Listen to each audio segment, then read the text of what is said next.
Greetings and welcome to another edition of The Pedal Shift Project. The Pedal Shift Project is a series of conversations, thoughts, and experiments on bicycle travel adventures. From tips and tricks to ideas on how to ride your ride, let's shrink the world by bike. Show notes and more are available at pedalshift.net, and you can email the show at pedalshift@pedalshift.net or text me at 202-930-1109, and check Pedal Shift out on all the socials as well. Hello, everybody, and welcome to the 427th edition of the Pedal Shift Project. My name's Tim Mooney. Thanks so much for joining on this edition, a special edition, as I walk around the West Virginia cabin and talk a little bit about something that is on my mind that is very bike relevant for this entire relocation. I've got Jackson the cat. I've got Mookie the pup here, so you might hear some stuff going on here. You'll notice that the room is a little more echoey. I am in the process of starting to reduce the amount of stuff that I have. I'm going to radically downsize things, and I'm going to be radically downsizing things like books and stuff like that. I also am probably going to be doing something having to do with biking and camping as well. And that's the topic of this episode, and that is downsizing your bikes and doing that in a mindful way, because you might add more. And that's where I'm at the moment right now. And it goes something like this.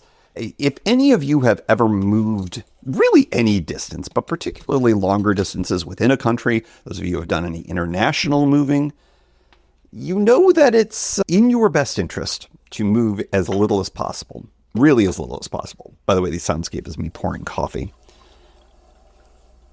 Don't know if you could catch that. In any event, that's where I'm at. And I've had the experience of moving internationally when I was younger. Now, I had very little to do with that. I basically was just along for the ride. But I saw how there were certain ways of moving things that were fast and they were expensive, and therefore you didn't do a lot of it. There were opportunities to move things by flying back and forth. There were opportunities for sort of a slow boat mover. And that's what happens in 2026 as well. By the way, Happy New Year. Forgot to mention that. So that's what I face right now. And as I stand here looking out on my porch, I have, let's see, 1, 2, 3 bikes. And then in my office, I have a fourth. And that's where my starting point is here. And I'm going to talk about this sort of around my things, but I think I'm also going to try to make this broad so that it has some applicability if you're in this place.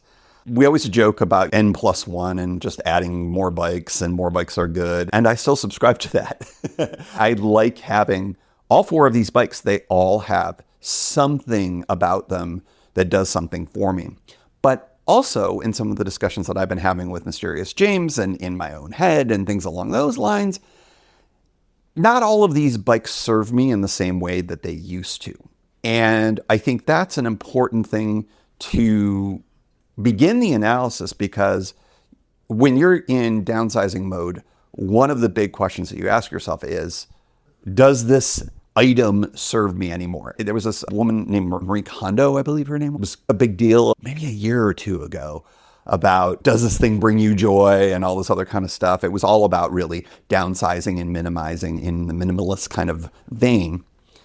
And so I'm not sure if I completely subscribe to that, but I think it's informative. And I am looking at a bike right now that means a lot to me. And that is the Green Goblin. And we're going to start with the Goblin. I love this bike. This bike has memories. This bike has so much about it that I like. It has been officially semi-retired. It still can ride. It's still a perfectly viable bike. It's cool. It's got a history to it. It's got a lot of new components to it as well. But ultimately, this is a bike that's not big enough for me. It's the wrong size frame. It always was. I think I bought it back in the day because I needed the West Coast bike. It was a touring bike, or is a touring bike. And the fact that it was a Novara Safari was something that had some pull for me. And so I bought this from the shop, Community Cycling Center in Portland, Oregon, land of sunshine and bunnies, hello. And it has served me well. I don't think it serves me anymore. And this was really one of the hardest things for me to get to. There was a sense of, oh, I can put it on my car when I drive out. I can put 2 bikes on there. I can fly another. It's real easy to move bikes, blah, blah, blah. But then when you start to really think about, I don't know what's going to be at the other end. I don't know how big my more established place is going to be. I don't know what my bike situation is. And you get to the point where you start to realize, am I keeping the bike because of reasons other than utility? Am I keeping it because I think that if I get rid of it, I'm going to lose the memories of the rides that I had? And I think that really, as I started to think about that, I realized, no, I don't physically need the bike, as cool as it is, to be in my life, because I've got all of those memories. Heck, I documented them in a podcast you might have heard of. So I think that at the end of the day, this is a bike that I am going to end up letting go of. And I'm not going to sell it. I'm going to donate it locally. And I think that is probably the best way to do it, because this bike could be utilized by somebody around here, maybe on the C&O, maybe elsewhere. But I think that it's got a lot of potential. It's an older bike. It might not have, the frame may go at some point, but it's fine for now. And I certainly have put on some new components on there that upgrade it from where it was. So that's the first thing, is that bike that has memories but doesn't serve you, or it is overlapping with another bike. Because that's the other thing. This bike is my second Safari. It's my second touring bike. I don't need 2 of them anymore. I used to when I needed a West Coast bike, but I don't anymore. My West Coast bike will be my bike. And so that's why the Goblin is going to be going to somebody else. And I've made great peace with that. And it's only a question of when I'm going to pull that trigger. Okay, so that's the bike that overlaps. Now I'm going to turn to the main bike. My Novara Safari, the brown one. I think I called it Sequoia Sempervirens at one point. That was its nickname. I think it's coming with me, and I'll tell you why. Because this bike continues to have utility in ways that I think makes it, and it always has been, my primary bike. It can be a touring bike. It can probably be converted into a gravel bike, or into something that does more off-road stuff. Surely it has already. I'm mere miles away from the C&O towpath, which is effectively a gravel trail. Doesn't have much up and down to it, but it still is technically gravel. So it can do it, and there's a lot of flexibility with it. It's a steel frame, and it has a bunch of components on it that I've upgraded over the years and gone through them and replaced those. And it's the best version of an all-weather bike, not having to do with weather, but having to do with conditions. That's the one where almost regardless of trip, it ends up having some utility. And I think that when you're thinking about your situation, if you've got multiple bikes, you do, if you're going to downsize, want to consider things about utility. And for me, this bike has the most utility of all of them. The interesting thing is that I am not sure it's going to stay in its current form, but that's for another podcast episode. All right, so that's bike number 2. What about bike number 3 that's out there? And that is the e-bike. And I think you all know where I've been going on all of this. It's a perfectly fine bike. I think that the reviews of it, if you'll recall, it's literally a Walmart mountain bike. And I was stunned that actual mountain bike people said, hey, you know what? This is not that bad. And not only is it not that bad, it's got some really good things to it. It's got good bones. It had to have a bunch of things replaced on it. And of course, I added a dog. No, I added the motor to it. And it is a perfectly functional, good e-bike that, as you all know, I have 2 batteries for it. It's got range for days. But I think that over the course of time, as I have used it and I've ridden on it, I've done some not camping, but I did the shakedown trip, and then I've done some longer trips on it. Nothing testing that kind of 2-battery, 200-mile thing yet, but that's for another time as well. I don't think it's very comfortable for me. And I think that the likelihood of making it a comfortable bike would not make a lot of sense. There are certain elements of this bike that I think work really well. I think that there are certain elements of it that will never work. And so this was not a super expensive bike. That was the design. I thought that I could get a less expensive bike. I mean, this is done all the time for folks who are building e-bikes. You get a bike that works and you throw a motor on it. And for a lot of people, that ends up working for a really long time. Biking Brian's a great example. Although he used, I think, a much better bike. It was a bike that he rode acoustically without an e-motor to it. And that is, I think, probably the better way to approach things, to make sure that the bike isn't brand new to you. And so there's some thoughts that can go into all of that. So I am not giving up on e-bikes, so I am not going to say goodbye to this bike as an e-bike altogether. I am going to, whenever I can figure out some time, pull the e-bike components, which will be weird because I spent a lot of time doing it, and there's a lot of zip ties to cut, but basically bring it back to its original kind of stock setup. And then I'm going to end up donating that bike as well. This bike will be perfect for someone who wants to ride the C&O or get around town or whatever. It's got front suspension. It's probably better for trail riding. So yeah, that's another bike. And then what am I going to do? I am going to have yet another e-bike project. I don't know if that's going to be this year or next year, but I've got all the components for it, obviously.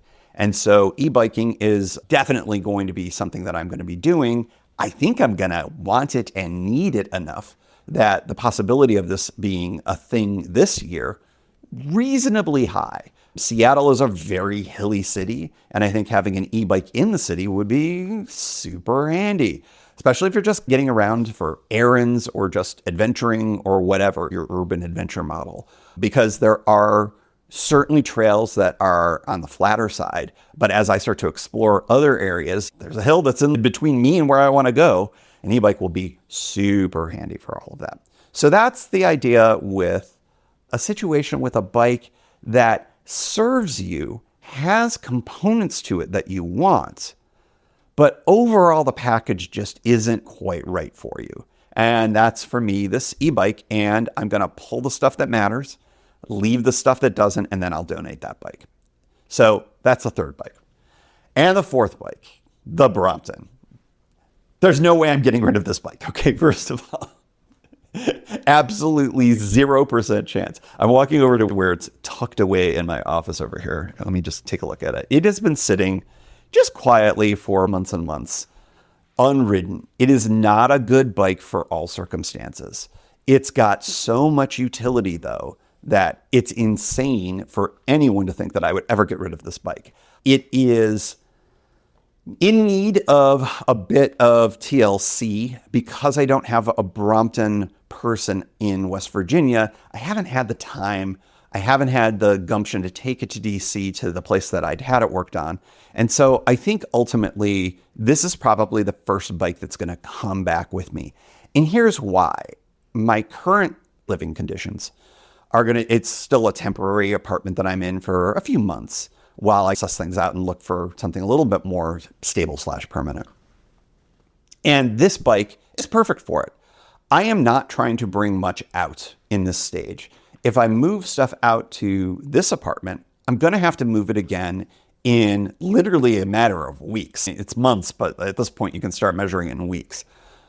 And so that's not awesome. And that's why I'm not getting really aggressive about bringing out the Safari as well. That doesn't make a lot of sense. I've got plenty of flights between the East Coast and Seattle to consider bringing the Safari out, and I don't really have a good spot for it yet. The Brompton, it tucks in a corner. The Brompton is a bike I can ride on a whim at any point, not everywhere in Seattle, aforementioned hills, hello. But it's a bike that can go wherever I want to go because I can fold it up and bring it in with me. I can go to a coffee shop. I can go to a bar. I can go just about any place and have it with me and not expose it locked up. All of the bonuses of the Brompton. It's easy to fly out. It can be my carry-on if I want. I might consider boxing it up and having it be a checked bag potentially as well. There's a few different options, but I leave as I'm recording this for Seattle in a matter of days, and it's really likely that bike is going to be coming with me. The other bonus is there is a shop not super awesomely located for my purposes because I'm downtown and it's north of downtown. And I won't go into the messy details on that, but it's a little more remote than what would be easy for me. But there is a well-received Brompton shop up there that does Brompton service. And I think I bring it up there before I come back east. I say, hey, take your time, do what you need to do. There's also the possibility of going to the land of sunshine and bunnies, Portland, Oregon, and bringing this bike back to the place where it was built and having them take a look at it. Now, if I'm talking about the inconvenience of going to this one particular shop in Seattle and then saying, oh no, I'm going to go to Portland with it, that's when you start saying, Tim, you're radically inconsistent on this. And yes, you'd be right there. In any event, the Brompton has so much utility, can fly with me any place, internationally too. I can go on ferries with it and go ride the islands. Is it great on hills? Absolutely not. But it has so much possibility to it that it might just end up being my kind of urban rider. It might end up being a go to meetings kind of bike.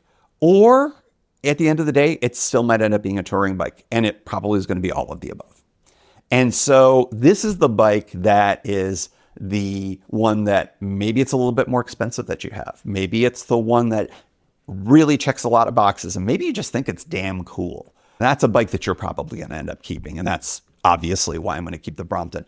If I were to sell any of the bikes, I think the Brompton would be the one that has probably the most sale value, I would think. They tend to retain their value really well. And so if I were to look to upgrade the Brompton or move on from Bromptons, this would likely be a sell as opposed to a donate. And I should probably talk a little bit about that because, as I mentioned, of the 2 bikes that I'm going to be parting ways with of my 4, I'm talking about donating those. And that's because I think that their value proposition is on the lower side, not in terms of what they can do. They're good bikes and I think they're pretty awesome. But I think that in terms of the effort to sale value, it's not really good. The ratio is really bad. So that's why those are going to end up going to a good charity. And there are a lot of different places where you can donate a bike. If you're in a more bike forward city, there's often places like the Community Cycling Center in Portland or other places where you can donate a bike. It's going to get worked on, it's going to get upgraded, and it's going to get sold to bikey people. And usually they're charities, not always, but that's often the case. And of course, so then you're supporting the cause, you're supporting cycling within your community. I think that's all really good. Here, I don't have that, so I'm going to be going to a more traditional charity, and I think the bikes are going to live on in a great way, and that makes me happy. We just talked about tearing these bikes out from my possession. And trust me, I struggle with this. I sound like, oh, wow, this is easy for Tim. No, it was not easy for me to get to this point. But what does this end up doing is it really radically simplifies things. I have the capability to bring just one bike out, assuming I bring the Brompton out on this trip or the next one. I'll only have one full-size bike left that has to come out. And I've got multiple ways that can happen. And I can either do it with movers, I can fly with it on one of my back and forth trips, or I can throw it in the bike rack on the car. And when I do eventually drive out to bring the vehicle out, which is still an open question because that gets into more complexities than I'm willing to talk about here. But if I did that, it would be obviously trivially easy to do that. So let's talk about why I'm doing this. Obviously to make the move simpler, but also what does this end up doing? It gets away from the N+1 problem. For many of you, that is not a problem. Adding a new bike isn't a problem. For me, it might be. I don't know what my bike storage situation is going to be. By reducing the number of bikes, it means that I don't have to make lots of bike storage capacity a need. It can be something that's more of a want. And when I do something like that, gives me more opportunities to get the place that makes the most sense for me. And so if I'm down to 2 bikes, that helps with my kind of future lodging scenarios. But let's say, as I'm hoping, that my want ends up happening, and I do have a good place to securely store bikes. I've got a good place where I can do the work that needs to be done on them that I'm willing and able to do. That's when we start getting into the fun stuff, where what is my cycling going to look like going forward? The Brompton obviously is that radical travel bike. It sits on its own island. It's well established. Traditional pavement touring, that's clearly the Safari, but I don't know if I'm going to be doing more off-road adventures, more biking, call it bike packing, call it whatever you want, trails and whatnot. I might be looking at a different bike altogether. There's also a good argument for what I like to call the urban beater bike, which is the bike that you kind of ride around and you got a lock for it, you lock it up, but if it goes away in a city with a lot of bike theft issues, it doesn't kill you. I've been so lucky. I haven't had a bike stolen in years. And part of it, I think, is I got much smarter about how I chose to lock things up and the exposure of them. The beater bike solves a lot of things. And of course, I'm going to be sitting there with an e-bike motor and I want to put it on something. So I have a lot of different opportunities. Some of them might be converting the Safari into something different. Some of them might be looking at maybe a gravel adjacent bike, maybe something that's, God forbid, carbon. I'm really opening things up with what future adventures might be best served by. And so that's another big reason why saying goodbye to some of these bikes opens up more opportunities later. And of course, when I get to those decision points, you're going to be amongst the first to know, because that is a huge decision about what future adventures are going to be like. So that's where I'm at. And I hope that this discussion was at least a little bit helpful for you in thinking about what happens when you're like, I am going to be better served letting go of some bikes, and how letting go of some bikes might actually be good to be able to replace maybe not all of them, but some of them. So if you start off with 4, maybe you end up with 3, but that new third bike really hits the spots of what you're trying to do. That's what I think is the most helpful here. Rather than just accumulating, you are going to deaccumulate and then reaccumulate mindfully. That's at least what I'm hoping to do. All right. I have a lot to do. I have some packing. I have obviously a podcast to produce, but we're entering into a pretty exciting territory here. I want to throw out one thing for you, and that is a reminder that we've got a live show coming up. You can go check that out. It's pedalshift.net/live. Live show is going to be from Seattle, yay, on Friday, January 16th at 5 p.m. Pacific, 8 p.m. Eastern, and use your time zones appropriately to know when it's going to be happening for you. We're going to be talking about more stuff around the relocation, more stuff about Seattle, and of course, we'll do, an Ask Me Anything segment as well. And you will get to see my new digs. And I'll apologize in advance. This temporary apartment is a giant concrete box, and it is echoey, and I'm not sure the audio is going to be super awesome. But getting together and having fun in a live show is always going to be better than not, so we're going to do that. So a reminder, January 16th, 5 p.m. Pacific, 8 p.m. Eastern. I hope to see you all there. Thank you for joining. You can find Pedal Shift at pedalshift.net for more great bicycle touring content. You can hear the Pedal Shift project through Apple Podcasts or your favorite podcast app. Opening music courtesy of Jason Kent off his self-titled album. The track is called America. Check out his band Sunfield's latest release, Mono Mono, wherever cool music is available.